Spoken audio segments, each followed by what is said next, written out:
My name's Chris Clegg. I'm the interim director of maintenance for Knoxville Area Transit. It started when I was really small, and I took things apart. Like I said, I always wanted to make them better than what they were. Now Chris works for the city of Knoxville, making their electric bus fleet better. In your science class, you may have studied renewable energy sources. Electric buses that use these resources have a lower impact on the environment than the older buses. They reduce noise pollution and greenhouse gas emissions.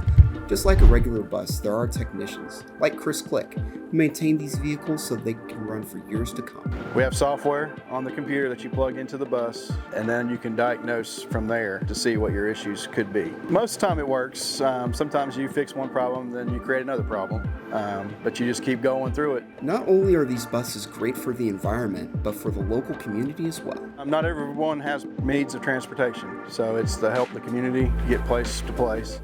Find more job pops at PBS Learning Media.